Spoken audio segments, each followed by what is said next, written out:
They come in a tube. You open, take one, and that's it. It's impossible to stop. Pringles.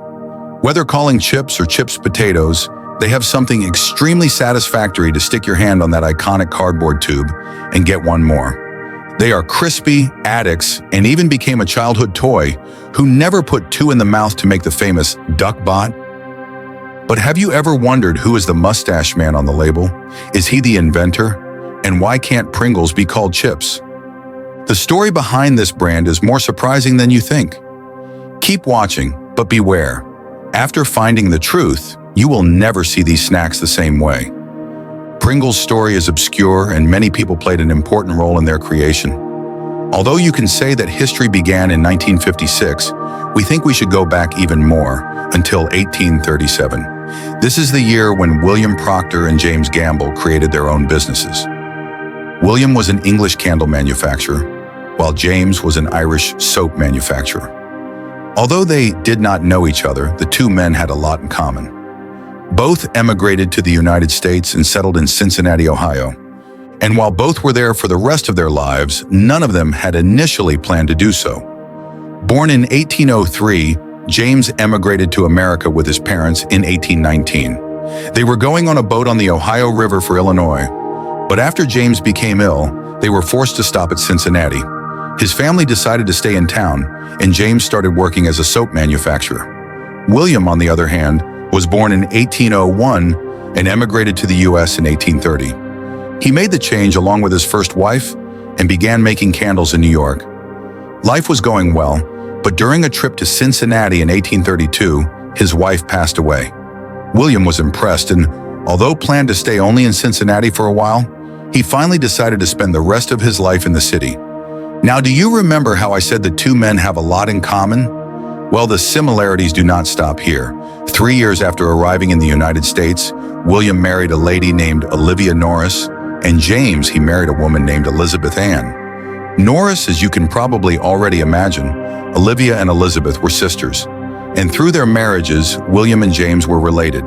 As manufacturers of soap and candles, the men were competing for the same raw materials. Realizing that they could negotiate better prices as a team, their father-in-law convinced them to join forces. And in 1837, Procter & Gamble was invented. When Pringles were first created, William and James had died a long time ago. But it is safe to say that without them, the P&G would never exist. And without P&G, Pringles would probably never have been one thing. Now, before we got into how the Pringles were created, let's first take a look at how the chips industry was getting out at the time of its invention. It was 1956, and chips remained an incredibly popular snack for many. They were convenient, cheap, and tasty, and they were still the most important processed potato products you could find. But as popular as they were, many snacks also had some complaints. You see, the conventional construction of the American potato chip has had some serious problems, and little by little, people started to call them. First, they became very fast obsolete. 2, they were greasy. Number 3, they broke into small pieces in the bag even before you have a chance to eat them. And most importantly, why all brands of chips seem to sell more air than chips? Certainly, there must have been some solution to all these problems, and Procter & Gamble believed they had.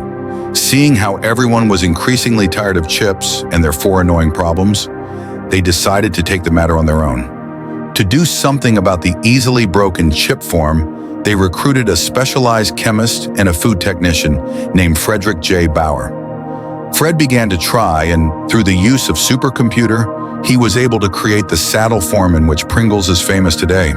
This is called hyperbolic paraboloid, and when enjoying the exclusive aerodynamics, the chips were now perfectly stackable. To make them even more crushing-proof, Fred also invented a new way to pack a sealed, tubular can.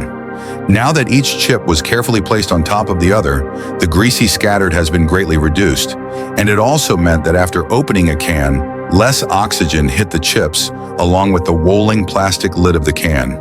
This made the chips fresh for much longer. Finally, they also filled the cans all the time, and in doing so, they corrected the last and most annoying problem. Traditional chip brands were selling air. Things were great, But there was only one problem. Although chips have an incredibly embarrassed flavor, after realizing that the snack does not taste very good, P&G abandoned their innovative chip product. But if that were the end of history, Pringles would not be as famous as it is today. So what happened? For over 2 years, Fred has invested all his time and energy in the project, but was eventually designated for a different product. His Pringles projects were amazing, but he just didn't get them to taste good. And no matter how good it looks like a snack, if you have a bland taste, almost no one will want to eat it. This is when the next important player comes into play, Alexander Lipa. So far, they were mid-1960s. Alexander was working as a researcher for P&G, and when they asked him to catch where Fred stopped, just like Fred, he started experimenting, and he finally managed to bring some flavor to the chips. Using dehydrated potatoes as a base, he mixed some other ingredients and placed the folder on a cookie cutter device. Each chip was stamped to the same size, shape, and weight. And in 1967, almost a decade after being developed, the first Pringles were released to the public. P&G initially called them the Pringles Newfangled Potato Chips. The product started small and was initially sold in limited regions. The design was unique, but while the can was a revolution in the snack world, not everyone was pleased. Over the 1960s and 70s, Pringles did not sell well. In fact, it did so much that some required that it be removed from the formation of PG. One reason was that the taste was not yet good enough for many. And while the PG spent today tons of money to create a special type of chip that can be easily stacked, many did not like the uniform forms. They found it boring and complained that with all the chips with identical sizes, they could no longer look for the big or small.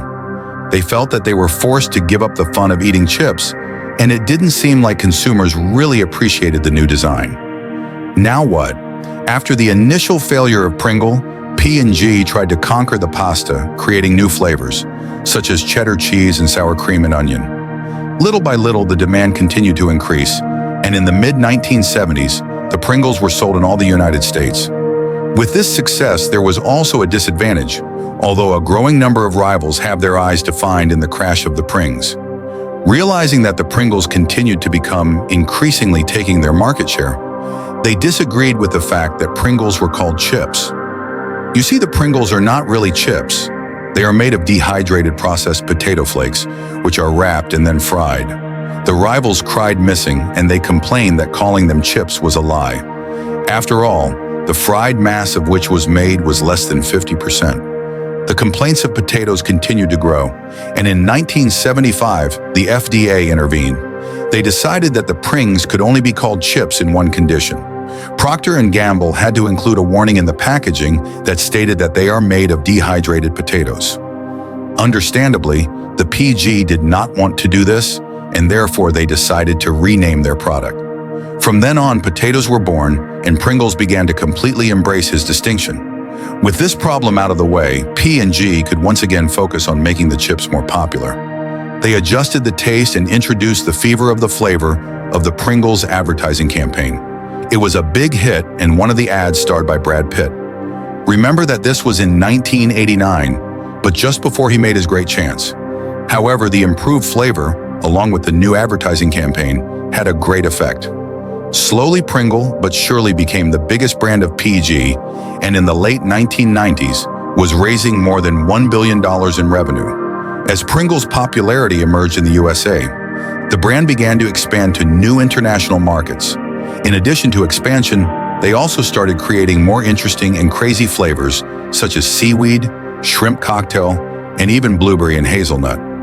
In 2011, Pringles was sold in over 140 countries and is one of the most popular snack brands in the world.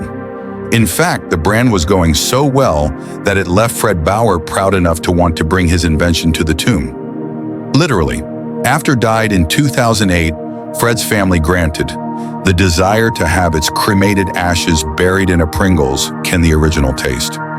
Of course, today Pringles is doing well. It is a joke considered to one chips company that does not sell the air of its customers. After being bought by Kellogg in 2012 for $2.7 billion, the brand continued to flourish. And the delicious, crisp, shaped chips in thin slices are known and loved worldwide. Over the years, the famous Pringles man has become one of the most recognizable brand mascots in the world. And although he has incorporated many different looks, he always displayed his recognizable thick mustache. Now, the question that is the inventor of Pringle, the man who first created the design of the chips and the packaging, was Fred Baur.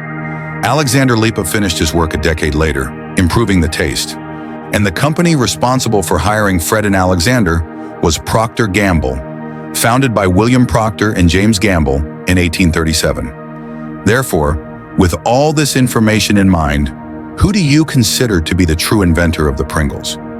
This was the history of the Pringles. Although unique chips were not sensations overnight, with the help of some experienced advertising, they finally managed to enter the ranks of snack food royalties. They solved the problems their competitors were facing, and to this day, people around the world praise them for selling real chips instead of air. And the story you found most remarkable, share in the comments and don't forget to check out our channel if you want to see more inspiring business videos.